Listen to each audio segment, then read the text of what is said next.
Well, Tom, welcome to the Keep Going podcast. Happy to have you here today.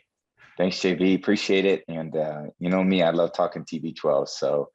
So grateful to be talking with you today. We've had an amazing experience over the last bunch of years with you as the leader, and we're going to keep it going, just like you said.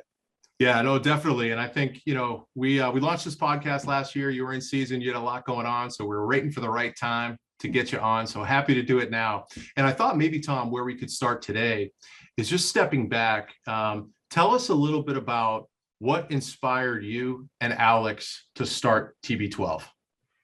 Yeah, and I get that question, quite a bit from different people who who see me and say, hey, you look like you're having a lot of fun out there and you're playing football at an age when most people would be retired from the game.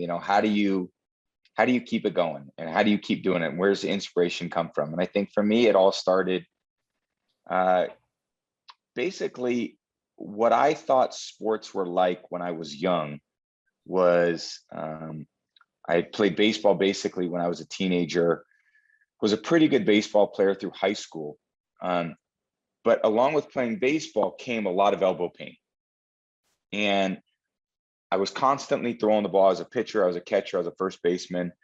And my arm always hurt from throwing. And I always thought, okay, well, I got to make my forearms muscles stronger. So I'd squeeze magazine covers, I'd squeeze them and crumble them up and then put them in, thinking that all the pain that was coming from my elbow from throwing was actually because my forearm wasn't very strong. So I would just do a lot of strengthening. And year after year, as it went on through my baseball training, my arm would continue to hurt. And after every game, I would ice it and I would just bear the pain through high school.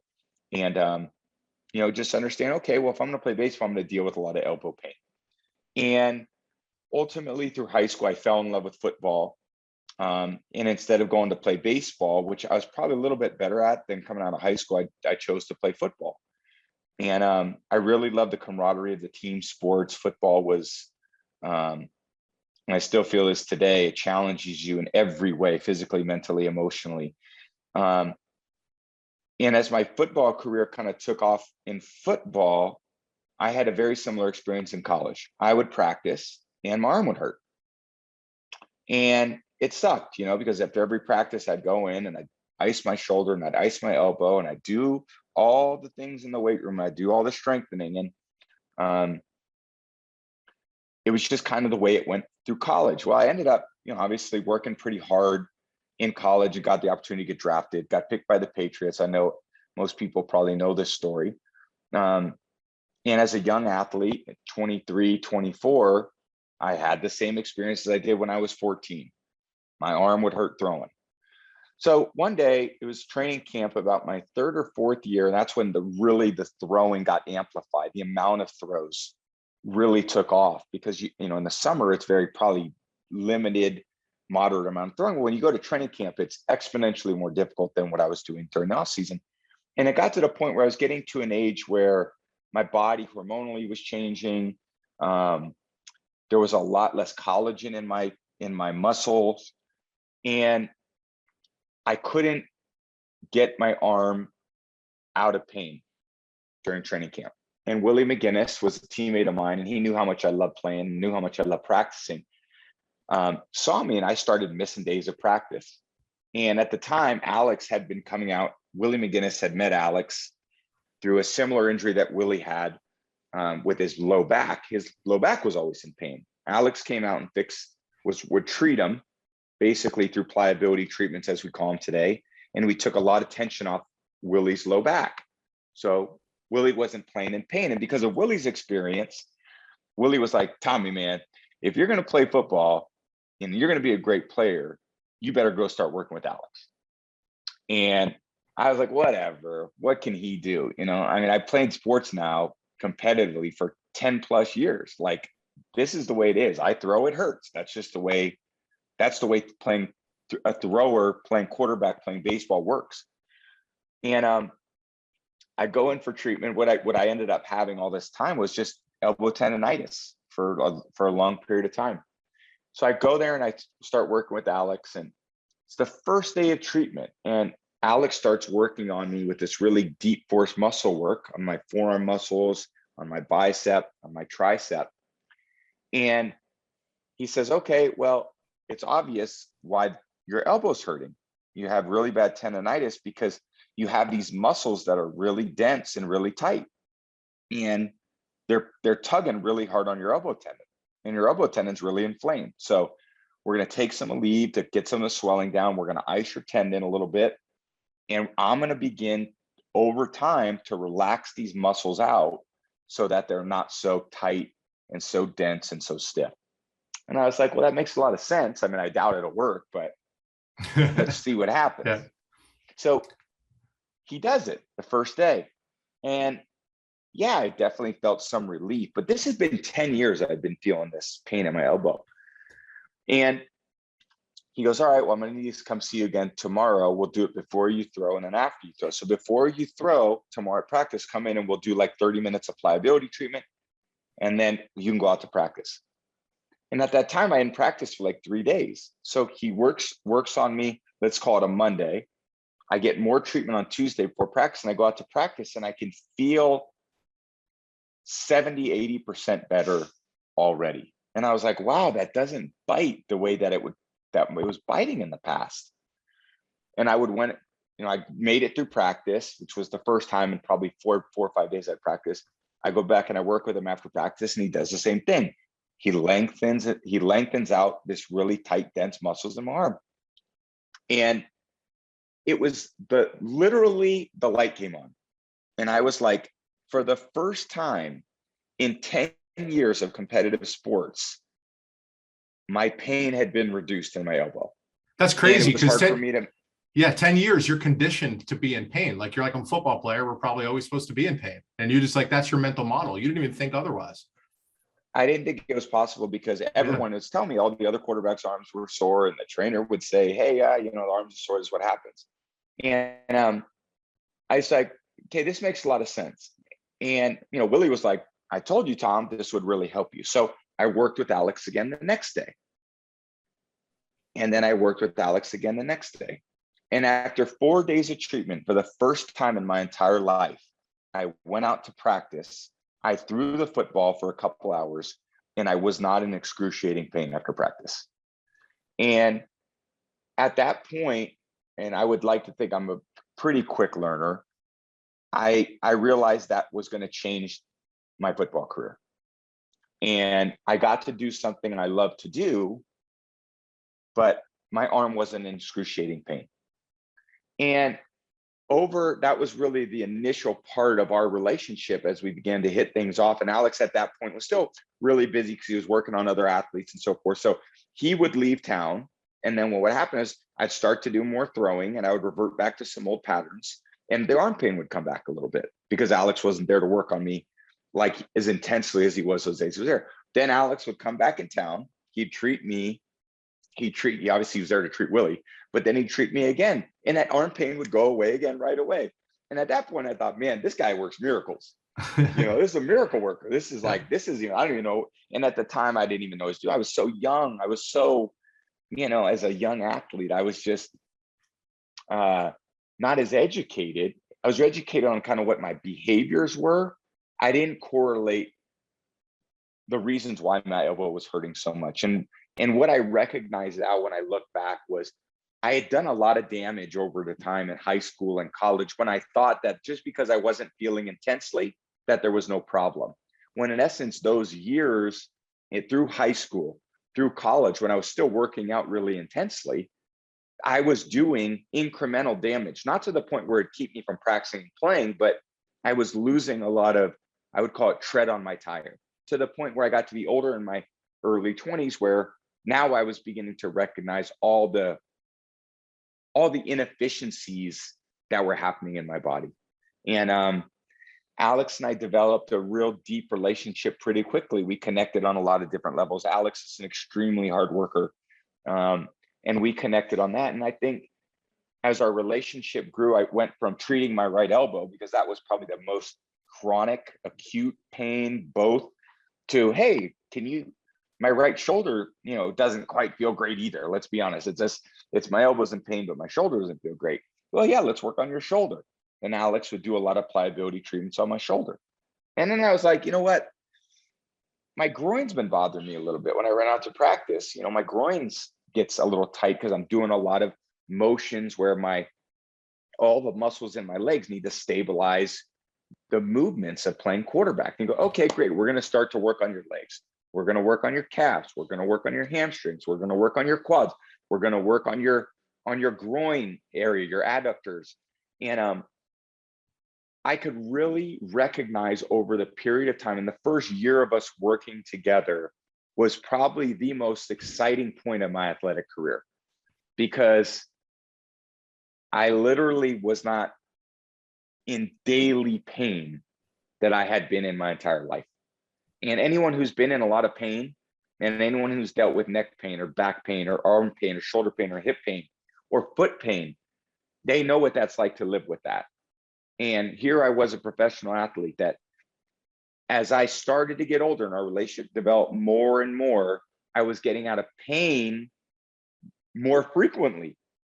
And I started to really transition into what we'll now call, more of a TB12 lifestyle over a period of time that really started with an amazing introduction from Willie. Yeah, I was going to say that's incredible, Tom, and I think there's a lot of great nuggets in there I want to hit on. One thing that caught my attention, though, scary thought that you were better at baseball way back when than football. You've turned into a pretty good football player, man. So that'd be wild if you were playing baseball. Well, I definitely wouldn't have been a great baseball player like that. I think I picked the right sport. Baseball I actually loved because I was pretty good at it. But in the end, I think my heart was in football. And football is just an amazing sport that challenges how your mental and physical toughness on a daily basis. It claws away at your confidence in who you are, in your abilities every day. And it's such a simple game, but it takes an incredible amount of coordination between a lot of people to get it right. So that's ultimately why I chose football. Yeah, it's the ultimate team sport in many respects. So you develop this relationship with Alex. You start, you guys working together on ultimately becomes your lifestyle, and grows into maybe what we call now the TB12 method, if you will. And at some point, it was part of your awakening and learning and understanding of what is now possible. You guys had a conversation and said, we should turn this into a business. Like, we should bring this to more people. What was that like, that moment for you? Yeah, it was pretty cool. And again, I think these bring up really great memories, which is, I think of these amazing moments in my life. And, when I met Alex, I was a young athlete. I wanted to be really successful in my job. And he was providing me with solutions to problems I was having physically, as I just kind of spoke about. As we continued to work together and we got really close as friends, what I always said to him, and as I started to prepare, I would say, for post-football, I wouldn't call it retirement, but post-football, in like 2012, 2013, I would say to Alex, all these things that you've taught me over the last 6-7 years of our relationship. Alex was flying in and out every other week to treat me for 2 or 3 days, and he would fly to see other clients. And I said, Alex, nobody else is teaching athletes what you've taught me. Nobody's talking about balancing the muscle, creating and engineering the body the right way to absorb the forces of the sport. Everyone is so stuck in this model that has been around for the last 30 years. There are a lot of things that were disconnected between what we thought of as our training should be. Basically, anyone who thinks they're in good shape thinks that I can just go work out. And if I train for an hour, whatever that is, bike, run, row, swim, lift weights, cardio, then I am living a healthy life. If I do those things, then I'll essentially be healthy. And the reality is that is one facet of what a healthy lifestyle, in my opinion, looks like. Obviously, training and working out, breaking a sweat, working your muscles is important.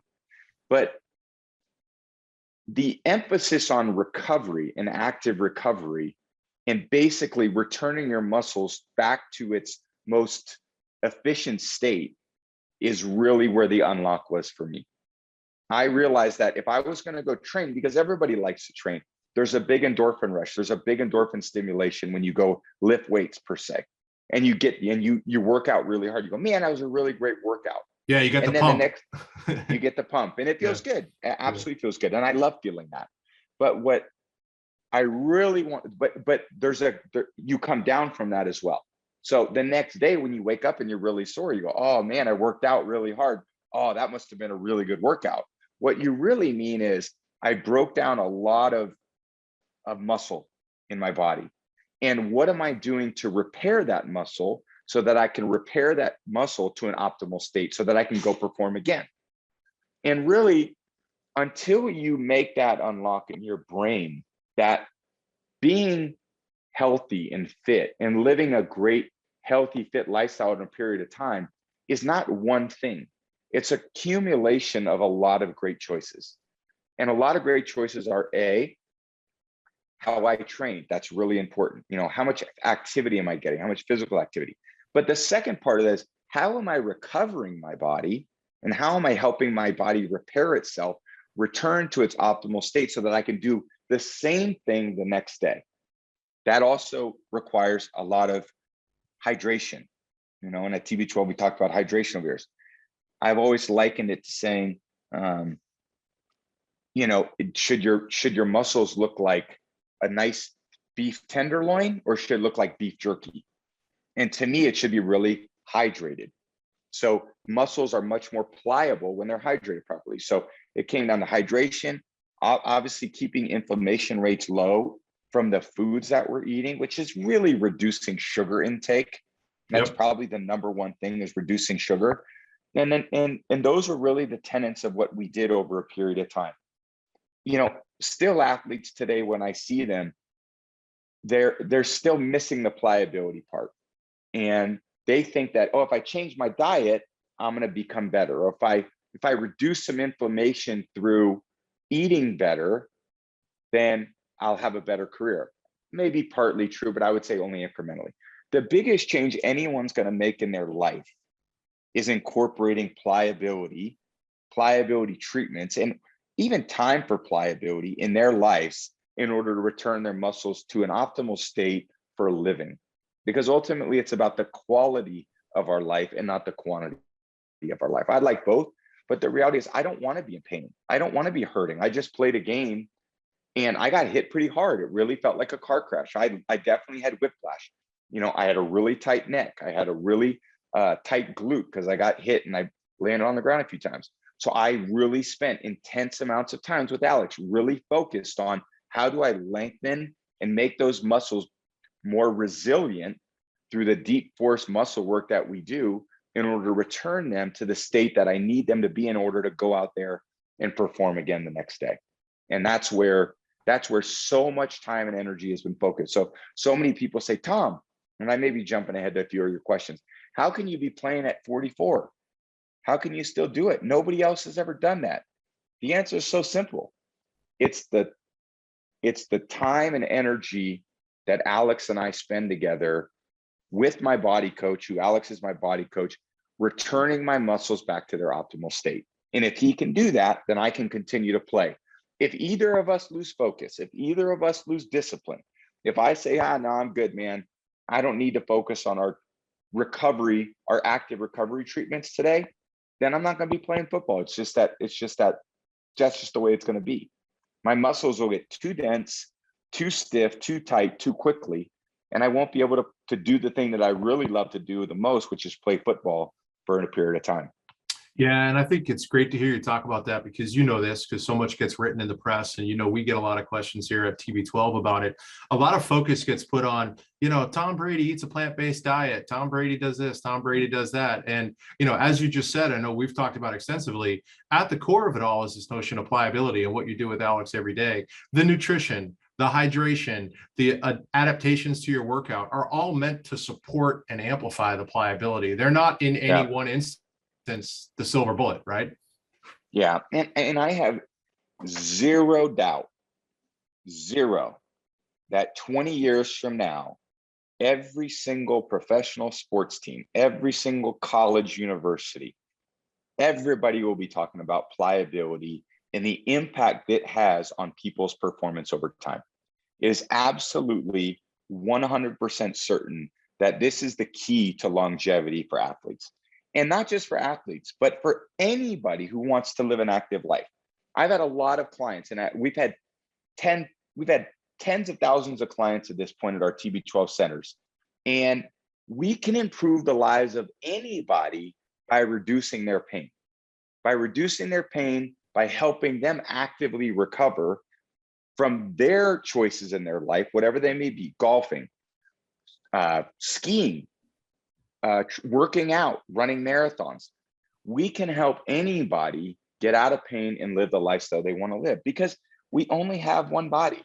And if anything, the last year and a half has taught us through coronavirus is that we better not wait to take care of our body. Let's think about and prioritize the health of our body in advance, so that when we're faced with different forces and things that we may not be prepared for, our bodies will be resilient to withstand the external forces that are, always kind of, we're going to have to deal with. So whether that's a pandemic, or whether that's an athlete who wants to train to become better at their job, or whether that's a weekend warrior, or whether that's a guy who just who wants to play hoops with his buddy on the weekend. We want to prepare our bodies for the things that we want to do. Now, on the other hand, if people don't want to be disciplined, if they don't want to do any of those things, then I could basically tell you how it's going to go in their life. Yeah. I can say, this is the way it's going to go in your life, bud. It's not going to be a great ending. In the end, if you don't treat your body the right way, I can basically see what your futures look like. Because all I do is look around. If there's one thing I do as an athlete, I look around every locker room I've been in. And I since the day I met Alex, I watched all these other athletes. And I see him sit in the cold tub. And I see him wear these inflatable boots. And I see him rub these really steel tools across people's bodies. I've seen all these different forms of therapies. And I look at the way these athletes perform. And it's just more confirmation for me that in the end, pliability is the key to sustaining a level of performance that I've been very fortunate to do. But again, I love football. But if I loved running, I promise you I'd be a great runner at this point.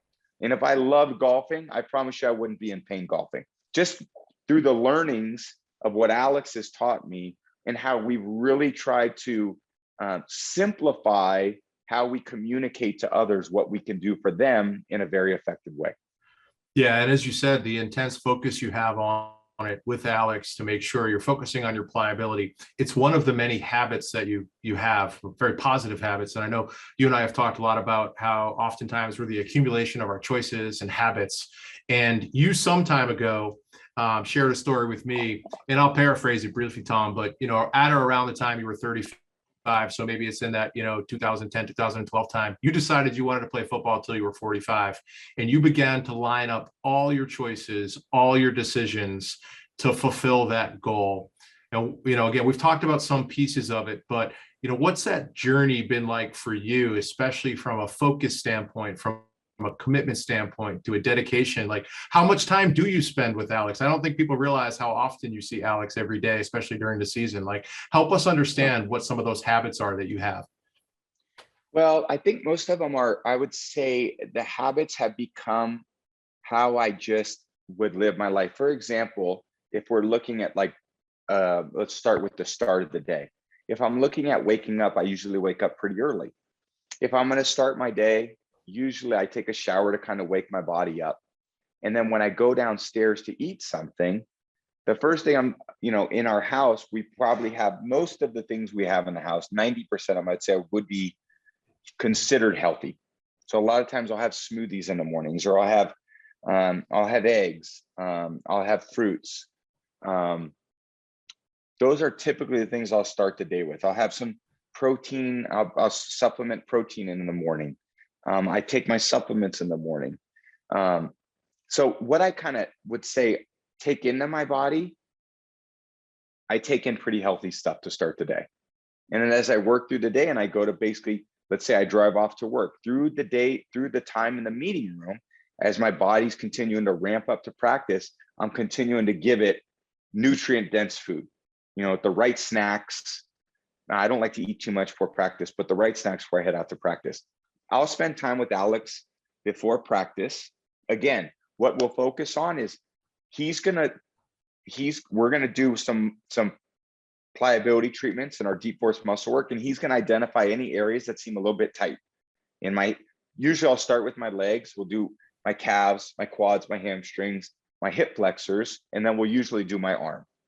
And he'll work on those different parts of my body. It's probably about 30 to 45 minutes, and then I'll go practice. Alex is, again, he's made a huge commitment to me. And I think the commitment of a professional athlete is probably different than the commitment, I would say, of a weekend warrior, because a weekend warrior doesn't have all that time. But maybe the correlation for a weekend warrior would be 1 hour of, let's say, pliability work a week with the body coach, supplemented by a vibrating sphere, vibrating roller, to maintain a certain amount of pliability in their muscles over the course of the week while they weren't with their body coach. But Alex is my body coach, and we spend probably 30 to 45 minutes before practice, and then 30 to 45 minutes after practice. And after practice, again, we're focusing on any areas that may have gotten tight over the course of practice. I throw probably 150 balls of practice. So there's a lot of, and I'm very high velocity. So there's a lot of force going to my shoulder and my elbow, my hand, my forearm, my chest, my back. There's a lot of force that's being put out as I'm throwing the football. So when I put a lot of force on my arm, what we're trying to do when we do the pliability treatments is we're trying to find where all the forces went and how he can lengthen and soften the muscles to create the resiliency back to their optimal state. And what happens is after that, I'll usually just rest the rest of the day, because I know I'll have practice again tomorrow. I'll try to, again, rehydrate, because it's very hot down here in Florida. You see, I always carry my 64 ounce canteen. I always tell people I've never seen you without a water bottle. I've never seen you without a water bottle. Yeah, I always have it. So I'll focus on eating the right things, just again, to give my body the right fuel it needs. I'll hydrate well, and then I'll focus on my pliability treatments. And then even my strength training, I would say, I would say it's much less weights now. It's much more bands now. I will do some leg extension and leg curl and use a machine for that on occasion. But I would say I probably do that once a week. And I probably do my pliability treatments 5 to 6 days a week. So what happened over time is, if I had, let's say, a pie chart, which people can envision, when I was young, I probably needed a lot more strength because I was very naturally pliable. So I needed, in order for my body to endure the forces of pro sports, I did spend more time probably in the weight room training and making my muscles a little more dense to help me with the impact, because I had a lot of natural pliability. As time's gone on, I've lost my natural pliability, the collagen, all the hormones that help repair my muscles when they get broke down. And I've really had to focus 80 to 90% of the time on my pliability. And if I had not done that, I would suffer the fate that basically every other athlete goes through, which is injury, which is loss of function, a loss of performance, a lot of compression in your neck, compression in your low back, rotator cuffs that get really tight and injured.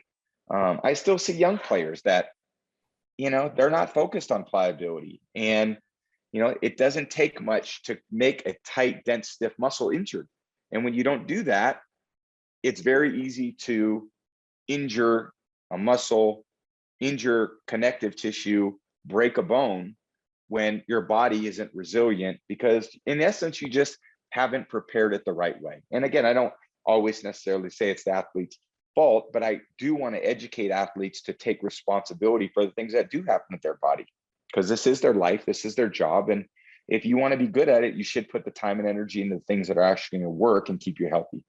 Yeah. And I think especially when, trying to perform at your level, I oftentimes think all this energy that you and Alex put into making sure you're, staying out of pain, not injured, man, look at the length of your career, all those practices you haven't missed because you weren't injured, and the accumulation of those practices. And I imagine, guys on your team are missing practices all the time. Someone gets banged up, they get hurt, an ankle or this or that. And the accumulation of all those practices you haven't missed give you an edge over, a cumulative edge over time. You've probably practiced more than, anyone because of it as well, not just because of the length of time, but the practices you haven't missed. And, that can have a benefit. It's a great thought. And I think, me being able to work at my job and work at my craft by practicing, let's say there's 100 practices a year. I mean, if you're only going to practice 50 of those 100, you only have 50 opportunities to get better. If you practice 96 of 100, you got 96 opportunities to get better. And I think that's the point is, you're not going to get better at something by doing nothing. And I think even when you look at active recovery, most recommendations when people get injured are going to be rest, which means inactivity, acutely put ice on it, and immobilize it. And what I've learned, and there was an old saying that was used in like physical therapy. It was called RICE. That got written up in the journals over a long period of time. That was when you got injured, you were supposed to rest it, ice it, compression it, and elevate it. And in my experience, what we would do at TB12 with a similar injury, let's use an ankle, with my treatments with Alex, I would do the exact opposite of the RICE protocol. Instead of resting it, I would see how quickly I can get it back doing its function and working. Instead of icing it acutely, I would definitely ice it for, I would say, the first 48 hours. And then I would begin to get this, I would work the swelling out as quickly as possible. At times I would compress it, but the reality is we want our muscles to work. And when we compress our muscles, the muscles don't have to work. So sometimes we compress our muscles for too long. It ends up being a detriment to the healing process. And then the elevation of it, the problem is when you elevate it, after 48 hours, as soon as you stand up, you may feel better while you're laying there with your leg up in the air, but as soon as you stand up and walk around, it goes right back to the same throbbing pain. So yeah. I would say instead of resting it, we're active. Instead of icing it, we would probably ice it a little bit. And then as time goes on, begin to heat it. Instead of compressing it, we would hopefully compress it for a very short period of time. And then we want to get all the muscles back working. Again, we're thinking about engineering the body the right way. And instead of elevating it, we would want to get back to the function of what we wanted to do. In my belief, it was playing quarterback. It'd be, let's go play quarterback. We'll tape your ankle to make sure there's some stability if you need it. But by the time we don't need to tape your ankle anymore, let's not tape it. Let's let those muscles really work so we can re-educate them that they can go do their job and perform their function. Yeah, I think it's incredible to hear your passion. I know I'm fortunate. I get to hear it all the time, especially as it relates to TB12, but it's great for our listeners to be able to hear it too. And I think, taking this passion for, everything you've learned about your body with Alex and everything you guys have done together, and you guys started a business, and we have this amazing company, TB12, where we help thousands and thousands of people every year and tens of thousands of people over time. You've become an entrepreneur almost originally by accident. I'm not sure you intended to become an entrepreneur in 2013, but you did. What's been your biggest surprise as you've been an entrepreneur and a co-founder at TB12? Well, I would say every minute that I spend on it and think about it is enjoyable. Because I feel like what I'm trying to educate people on is the things that have allowed me to live this incredibly fulfilled, joyful life. And why is football so important to me? Because it brings me a lot of joy. I have amazing memories and I have great relationships from what the sports brought me. I believe that our TB12 business impacts people the same way. If people are able to run marathons because they're not in pain, there's going to be a lot of people showing up to that marathon to watch their mother, their father, their brother, their sister, their friend run and celebrate this incredible psychological achievement. So it obviously comes with challenges because I think that we're doing things that aren't necessarily taught in medical school. So the conventional wisdom of how to treat injuries is very different than the way that TB12 would treat an injury. The way that conventional people would get out of pain is very different than the way that we at TB12 would try to help people get out of pain. So the challenging part is, educating people, and you almost have to do it on a daily basis as to this is how we can help. And I would say all that time and energy spent is still so fulfilling for me because I believe we're doing amazing things to make the world a better place, to change the way that people live their lives. And if there's one thing I really, as we started the company in 2013, I couldn't allow, I would say to Alex, we got to go on like a tour, man. When we're done playing football, we got to go to high schools. We got to be doing seminars. We got to be teaching people these things because people they don't know these things. They never get the right information. They're still not getting the right information. I look at all these pro sports teams around the world that have the most money to spend on their athletes, and they're doing the wrong protocols.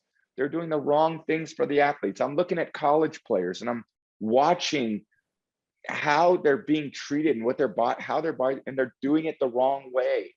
And I'm watching high school kids and I'm seeing it all glorified in the same way that was being glorified when I was that age. And I want to be able to shift that. I got to say, guys, we got to think about how we treat our bodies in a different way. Yes, they need to be strong. They absolutely need to be resilient, but they need to be balanced. And we've got to add, for as much time as we want to spend, hey, let's get in the weight room and let's, do all of our strength training. Hey, we need to spend an equal amount of time going to the, active recovery room where we're going to get our pliability treatments. And now all you athletes who played in high school and college, all you weekend warriors, all you CrossFitters, all you marathoners, all you people who want to enjoy an active lifestyle, you're going to be able to live that great life up until the day that you want to stop making the commitment to doing that. And that is a huge, exciting thing for me beyond football. And I get so many great stories, so many inspirational stories. I get emails from people. I get things forwarded to me all the time. People around the world that have read our book that are implementing the things that we've taught them and how it's changed their life. And we're going to leave a mark on the world because of that in a very positive way. And if that change has to come from, let's say, a professional athlete's awareness of his body and how his body needs to feel in order for him to achieve a level of performance, then it's going to come from an athlete. It doesn't need to come from a doctor. With all due respect, the doctors aren't on the field playing. They don't know what it feels like to get out there. They have no clue. Yeah. Now, I've experienced both. I can play. I've watched recommendations from doctors. I've watched recommendations from physical therapists and athletic trainers. I've seen it all. And what I've learned is that everyone thinks they may know, but what I've learned over a period of time is what we do at TB12 is by far the most effective and efficient way of an active recovery, pain-free lifestyle. And yes, it takes some discipline. And it's not eating avocado ice cream. It's making a commitment to daily pliability treatments, to consciousness and awareness and accumulation of choices over a period of time. And if athletes and if active people are willing to make those changes in their lifestyle, and they could be a little bit over time, they're going to live a great life. It's going to be really fun. You're going to get to do a lot of things that you never thought you'd be able to do. And I think that's a really cool thing to do. Yeah. And case in point for you, do it longer than most people think you can, right? And perform at the level. And I know you say it all the time. It's because you're pain-free that you're able to do the things you're doing. And I think people need to understand that, right? Because there's a lot of misperceptions. So that's why it's so great for you to share this part of the story at this level. And I think so many people want to, and the other question I get all the time is, what one thing can I incorporate into my lifestyle? And I'm sitting here thinking, like, one thing. That's like me saying, which one play in the game allowed your team to win the game? Well, we ran 125 plays between offense and defense. If I said, what makes a successful business to you, John, you wouldn't say, well, it's just one thing. You would say it's a lot of things that It's a lot of make things, it yeah. successful. You wouldn't say, if you want a great relationship with your partner, your wife, your girlfriend, you wouldn't say what one thing is the most important thing. You'd say there are a lot of things that make, my relationship great.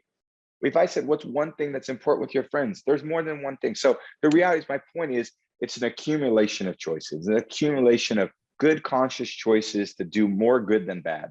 And if it's working, we do more of it. If it's not working, we do less of it. And I hopefully I've tried to trim the fat from all the misperceptions of what works from a recovery standpoint and pain management standpoint, to allow people to, when they see our brand TB12, they think, I trust that guy.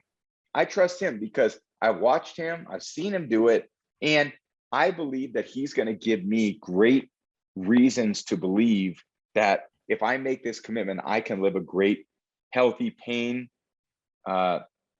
pain-free lifestyle for the rest of my life.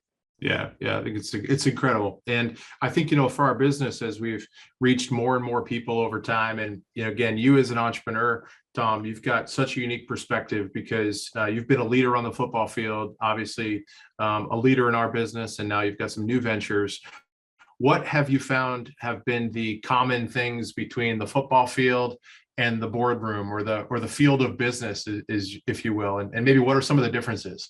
How would you draw a comparison for those of us who've never played professional football? We can only imagine what the differences are or similarities. What would you say they are?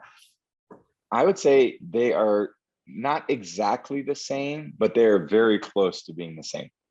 And the success of a football team is very similar to the success of a business. And if I was to look at my week, there's a lot of coordination that needs to happen in business. There's a lot of coordination that needs to happen on a team. And, we set out and we look out on the field. For example, we're playing an opponent this weekend. I study a lot of film to say, what are they doing well? What does the competition do really well? And where are their deficiencies? Where are they missing the mark in the market? And then we develop our plan to say, well, if we run these plays with the players that we have, we will have a high degree of a chance for success if we can do these very well at the moment of execution. For us, it's a Sunday. In business, I would say the challenge is you don't get a scoreboard every single Sunday to evaluate where you're at. Yeah, we get 360. We got 365 games, I always say. Yeah, every day. Yeah, every day, and it never stops. And it's one quarter's great, and then the next quarter, it's like, what are we doing? Back to square one, and another. There's no off season. So I'd say a lot of it is developing a plan, having the right players, developing a coordinated effort, understanding the competitive marketplace, and then practicing. And then learning from practice. And then you try something, like, for example, we'll practice we'll put a plan in on Tuesday. We'll practice the plan on Wednesday. And sometimes it just doesn't look great. And you go, man, we tried it. It actually didn't look as good as I thought it looked. Let's scrap that and let's try some different things on Thursday. You do the same thing and you kind of add a few more and you trim a little and you add trim. Same thing that happens on Friday. After Friday's practice, you kind of bring the whole plan together. Then you refine the plan. And then you go out there in the market, and you see what it's like. So in that aspect, there's so many similarities. Ultimately, the right plan, the right strategy, understanding the market, and then execution. And then along with execution comes a lot of, I would say, character traits. Discipline, determination, resilience, mental toughness. All those things carry over into sports as well as business. And the best leaders, as we know, have the great traits of resiliency and determination. And, look, it's not always going to go great. It's just the reality of life. It doesn't, if you look at my life, it wasn't handed on a silver platter. I mean, people would see me now and go, oh man, 22 years in the NFL, you got it made. I'm sitting here thinking I was a backup quarterback on an 0-8 freshman team. Like, no one gave me a shot. Yeah. I didn't even start in high school. And then I only started in my sophomore year in high school because the guy above me retired. He was like, I'm not playing football, I'm playing basketball. When I went to Michigan football, I was the 7th quarterback on the depth chart when I got there. When I went to the New England Patriots, I was the 4th quarterback on the depth chart. So it wasn't like it was like, here you go, Tom, here it is on a silver platter, you know. And I think I developed a lot of traits that were sustainable over a period of time. And I think the work ethic, the leadership skills, the continued learning. I feel like I'm a very curious person. I'm a lifelong learner. I think those things all contributed and were very sustainable traits that I learned from different groups of people over periods of time. And over time, I've been very fortunate to be around some amazing people in my life. I had the best parents in the world. I had the most supportive sisters. I had great coaches in high school that instilled the love of the game in me. I went to college. It was a tough college experience, but I developed one mentor there, my friend Greg Harden, who was really psychologically shifted my mind and said, quit bitching about the things you don't have and start thinking about the things that you do have. You know, you don't think the coach is giving you a chance. Think about the chances that he is giving you. You know, and I shifted my mind, and instead of complaining that I didn't get as many opportunities as the other guys, I said, you know what, I'm gonna do the best with the ones I got. And when I got those opportunities, I took advantage of it. And because I took advantage of it, I did so well that they started giving me more opportunity. And I was like, sure, this works pretty good. Let me keep working hard. They gave me more. They gave me more. And that really was a great lesson in my life that I learned at 19, that I always saw myself as a victim, that I wasn't in the opportunities when other guys were. But the reality was, because when I would get the opportunities, I wouldn't take advantage of them. Then I started getting the opportunities, and he helped me really with my mental mindset, as you said, and I started taking advantage of the opportunities. And then when I got to pro football and I was ready to compete, I'm like, hey, I'm ready to take advantage of some opportunities. If the coach gives me one, and I always said this, if the coach puts me in, I'm never coming off the field. If he gives me that shot, I'm not coming off the field.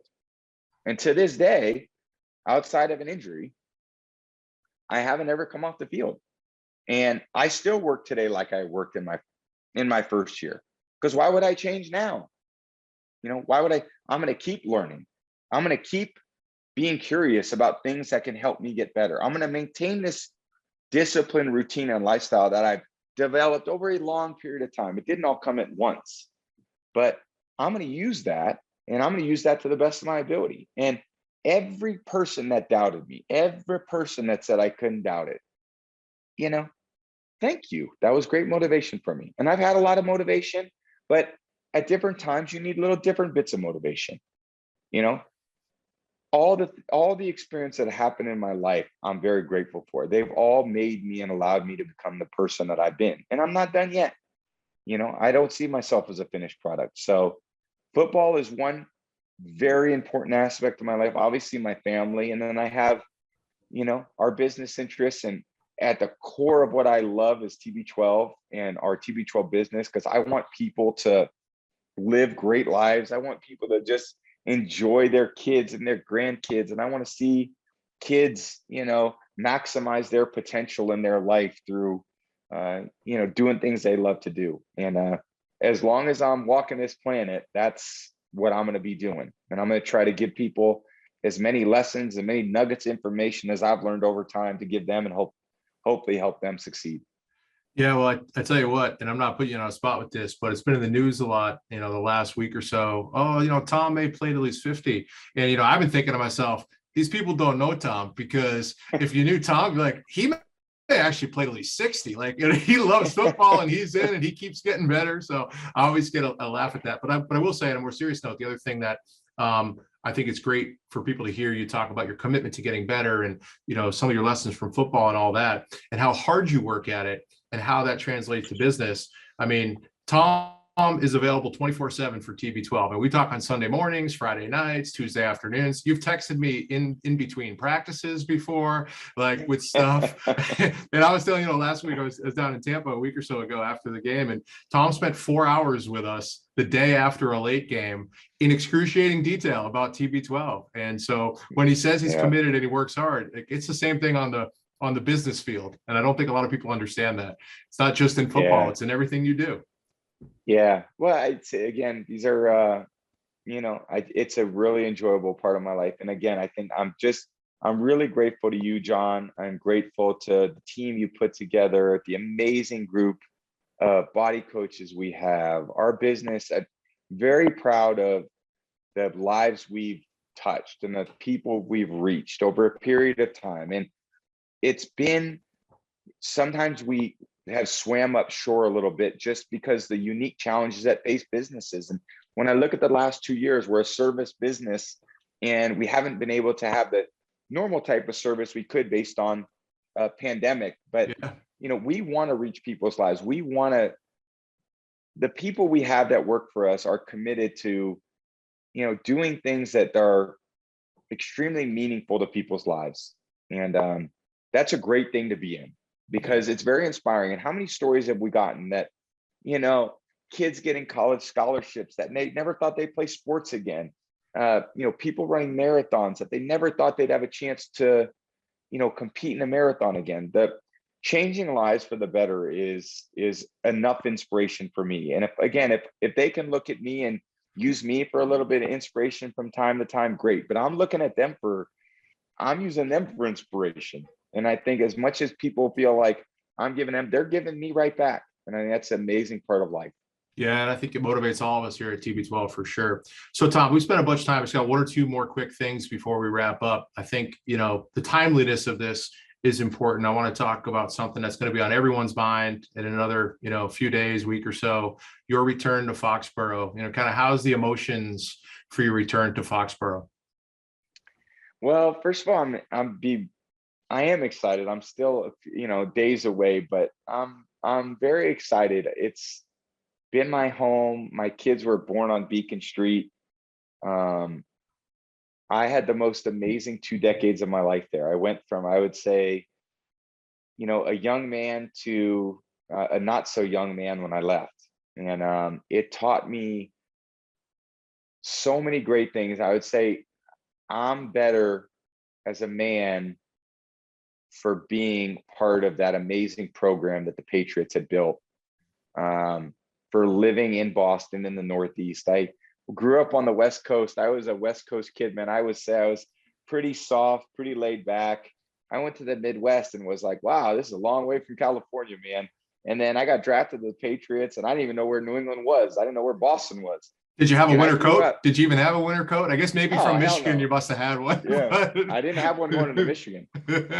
And then, you know what? I really learned to grow up in the Northeast. And I had a lot of really important lessons that I learned about life in the Northeast. And, it'll be amazing to see a lot of people that have been so influential in my life and so impactful. And we shared so many great memories and experiences. And I'm really looking forward to that. And I want to go win the football game. I'm going up there to do some work. So it's going to be tough because I know what that program's built on.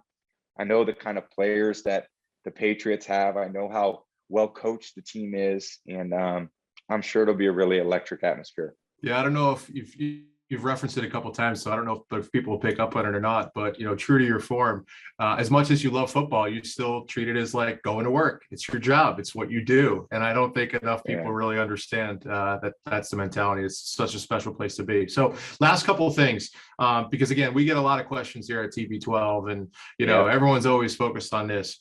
How many nights per week do you really eat avocado ice cream? Oh, I love that. Alex and I were talking about that today. And I said, Alex, where did this avocado ice cream thing come from? He goes, you know what? It was me. I did it. I gave an interview and I said avocado ice cream. I said, I've only eaten avocado ice cream like, 4 or 5 times. And, I actually like it a lot. It's actually really good. It's just, I'm probably not much ice cream guy lately anyway. I don't do much dairy, if at all, only probably when I go out to dinner a little bit, but avocado ice cream would be, down the list a little bit. Okay, so for the record, Tom does not eat avocado ice cream every day, so we can put that. Not every. Definitely not. Okay, definitely not. That's right. Do you have a favorite cheat meal? Yeah, definitely. I would say cheeseburger would be my favorite cheat meal. If I was to eat one meal, cheeseburger would be the one. This comes from a kid that I ate like cheeseburgers when I was a kid. When I was in, and I tell my kids this all the time. I mean, I had the worst diet when I was a kid. I mean, it was the worst cereals and the worst food choices. And the only thing I ever wanted to eat when I was a kid for dinner was bacon cheeseburgers. And I think that's probably why I was such a slow developer. I didn't feed my body the right way, but I still go back to those days, and that brings me a lot of joy and a lot of happiness. So I do cheat from time to time, and if I do it, there would be nothing better than a bacon cheeseburger. You're not going to take your health advice from me, but I know Alex says that all things in moderation. So I think it's okay That's every right. once in a while. That's right.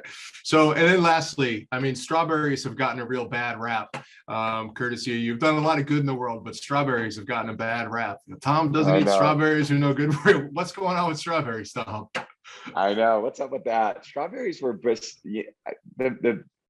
it's a smell thing. It's a smell thing. And you know what? I don't like anything about them. I don't like the way they look. I don't like the way they smell.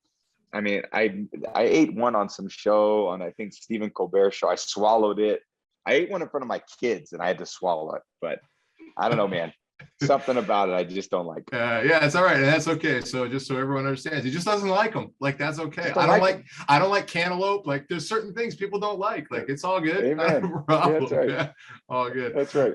Well, Tom, thanks so much for the time today. I know listeners are going to really enjoy hearing your passion, a lot of the insights into how you think about TB12 and how you take care of yourself. It's a special opportunity for everyone. So thanks for taking the time. Appreciate it. Thank you, JB. I appreciate it. And I just thank you to all the people out there who are continuing to make good, conscious choices in the world. And, you know, we all think that we need to do things in order to change the world outwardly. And I think the best way to change the world is to take care of yourself, take care of your own body, take care of your mind, take care of where you put your mind, where you focus your time and energy. There's so many crazy expectations that people have. And I think in a world today now I heard something that I love. Our brain is not the source of information. Our brain's an antenna. And what we tune into is gonna take over our life. And if we want to tune into good things, let's tune into good things. And let's tune into things that are all gonna enable us to all succeed, because we're all connected. And if we want to make the world a better place and we want to treat our bodies a certain way, we got to treat ourselves the right way.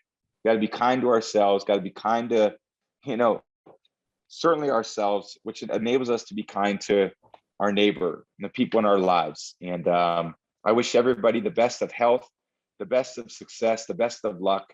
I hope everybody gets out of life what they want. And everybody gets to make individual choices. And that's the beautiful thing about our lives. And I just want everyone to live a great, healthy, happy life. And that would be my wish for everyone. So thanks for having me on. Keep up the great work. Thank you again to our entire team at TB12, who continues an incredible mission of helping people get out of pain, live a pain-free life. I'm very grateful to everyone who's made an amazing effort over 8 years to get us to the point where we're at. And I know we're just getting started. Thanks, Tom. That was awesome. Really appreciate it. Thanks, JB.